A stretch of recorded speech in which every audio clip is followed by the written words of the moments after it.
আসসালামু আলাইকুম চাকরি প্রত্যাশী প্রিয় বন্ধুরা, ফেসবুক এবং ইউটিউব থেকে আপনারা যারা দেখছেন আজকের ভিডিওতে আপনাদের সবাইকে স্বাগতম। আজকের ভিডিওতে আমরা হ্যাভ ভার্ব নিয়ে একটু আলোচনা করব, কারণ যেহেতু এই হ্যাভ ভার্ব নিয়ে চাকরির পরীক্ষায় অনেক ধরনের প্রশ্ন থাকে, নাউন রিলেটেড অনেক প্রশ্ন থাকে, বিভিন্ন পার্টস অফ স্পিচ রিলেটেড প্রশ্ন থাকে বা ভার্ব সম্পর্কিত বিভিন্ন প্রশ্ন থাকে। তো হ্যাভ ভার্বের মধ্যে তিনটা ভার্ব আছে, আপনারা জানেন, হ্যাভ, হ্যাজ এবং হ্যাড। এই হ্যাভ ভার্বগুলো আসলে সেন্টেন্সের মধ্যে দুই ভাবে ইউজ হতে পারে। একটা হচ্ছে অক্সিলারি ভার্ব হিসেবে ইউজ হয় তারা, এবং কখনো কখনো তারা প্রিন্সিপাল ভার্ব হিসেবে ইউজ হয়। তো এই হ্যাভ ভার্বগুলো যখন অক্সিলারি ভার্ব হিসেবে ইউজ করা হবে সেন্টেন্সে, তখন কিন্তু এই হ্যাভ ভার্বের কোনো অর্থ থাকবে না। কিন্তু যখন সেন্টেন্সে প্রিন্সিপাল ভার্ব হিসেবে ইউজ করা হবে, তখন কিন্তু এই হ্যাভ ভার্বের একটা অর্থ থাকবে, এবং তখন হ্যাভ ভার্বের অর্থ হবে আছে, অর্থাৎ থাকা অর্থে হ্যাভ ভার্বের ইউজ করা হয়। হ্যাভ, হ্যাজ অর্থ হয় আছে, এবং হ্যাড অর্থ হয় ছিল। এইভাবে সেন্টেন্সে তারা কিন্তু ইউজ হয়। এখন এই হ্যাভ ভার্বের মধ্যে যখন আপনার প্রিন্সিপাল ভার্ব হিসেবে হ্যাভ ভার্ব ইউজ হয়, অর্থাৎ আছে অর্থ প্রকাশ করে, তখন সেই হ্যাভ, হ্যাজ, হ্যাড এগুলার পরে সরাসরি একটা নাউন চলে আসে, একদম সরাসরি হ্যাভ, হ্যাজ অথবা হ্যাডের পরেই একটা নাউন আসবে।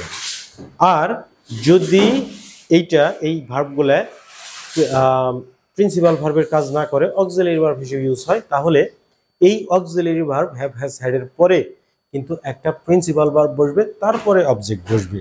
আপনারা এক্সাম্পলের মাধ্যমে দেখবেন। আপনারা এখানে আই হ্যাভ ইটেন রাইস, এখন এখানে অর্থ হচ্ছে আমি ভাত খেয়েছি, তাহলে আই হ্যাভ ইটেন রাইস, এখানে হ্যাভের কিন্তু কোনো অর্থ নাই।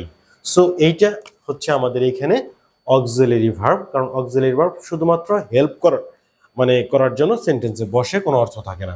তাহলে আই হ্যাভ ইটেন রাইস, আমাদের ভার্ব হচ্ছে ইটেন এবং রাইস হচ্ছে অবজেক্ট। তাহলে হ্যাভের পরে কিন্তু একটা ভার্ব লাগবে, যেহেতু এটা অক্সিলারি ভার্ব। কিন্তু যখন আপনারা হ্যাভ ভার্বকে আছে অর্থে ইউজ করবেন, তখন আপনারা এখানে যদি ইটেন আমি কেটে দেই, তাহলে কি হবে?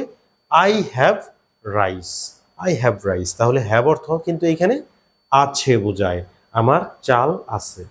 আই হ্যাভ রাইস, তাহলে এই হ্যাভের পরে যে ওয়ার্ডটা বসবে সেটা কিন্তু অবশ্যই একটা নাউন, অর্থাৎ হ্যাভের পরে যদি কোনো ভার্ব না থাকে, সরাসরি যে একটা ওয়ার্ড যদি থাকে, তাহলে সেই ওয়ার্ডটা যদি ভার্ব না হয়, তাহলে শুধুমাত্র নাউনই হবে, অ্যাডজেক্টিভ, অ্যাডভার্ব বা অন্য কোনো পার্টস অফ স্পিচ হওয়ার কোনো সুযোগ নাই। আপনারা দেখবেন হয়তো হ্যাভের পরে ভার্ব থাকবে, তাহলে নাউন থাকবে, হয়তো ভার্ব তাহলে নাউন। এখন ভার্ব তো আপনারা দেখলে বুঝতে পারবেন যে কোনো কাজ করা ভার্ব, তো সেই কাজ করাগুলা যদি না থাকে, যদি অন্য কিছু থাকে, তাহলে নিঃসন্দেহে সেটা নাউন, যেমন রাইস এখানে নাউন। সো এখানে কিন্তু হ্যাভ আছে অর্থে ইউজ করা হয়েছে। আই হ্যাভ ড্রাইভেন আ কার, আমি একটা গাড়ি চালিয়েছি, তাহলে হ্যাভের কিন্তু কোনো অর্থ নাই, কারণ হ্যাভের পরে ড্রাইভ আছে, ড্রাইভ ভার্ব। তো আই হ্যাভ ড্রাইভেন আ কার, এইখানে have auxiliary verb, driven principal verb, তাহলে এইটা হচ্ছে আমাদের নাউন। এখন আছে অর্থে কিভাবে ইউজ করা হয়? আই হ্যাভ আ কার, আমার একটা গাড়ি আছে। এখন কিন্তু হ্যাভ প্রিন্সিপাল ভার্ব, কারণ সেন্টেন্সে তো আপনারা জানেন মিনিমাম একটা ভার্ব লাগবে, মিনিমাম একটা প্রিন্সিপাল ভার্ব সেন্টেন্সে লাগবে। তো যেহেতু নাই, সো হ্যাভ কিন্তু এখানে প্রিন্সিপাল ভার্বের অর্থ প্রকাশ করতেছে, এবং আপনারা জানেন প্রিন্সিপাল ভার্বের একটা অর্থ তো থাকে অবশ্যই, তো হ্যাভ অর্থ আছে। তো আই হ্যাভ আ কার, তাহলে হ্যাভের পরে এটা কি? অবশ্যই নাউন, হ্যাভের পরে অবশ্যই নাউন। হ্যাভের পরে যদি ভার্ব না থাকে, অন্য কিছু যদি থাকে, তাহলে ভার্ব নাই, তাহলে অবশ্যই নাউন। আর ভার্ব থাকলে তারপরেও এটা নাউন, কিন্তু ভার্ব না থাকলে তাহলে এটা নাউন। অর্থাৎ হচ্ছে হ্যাভের পরে ভার্ব থাকতেও পারে, নাও থাকতে পারে।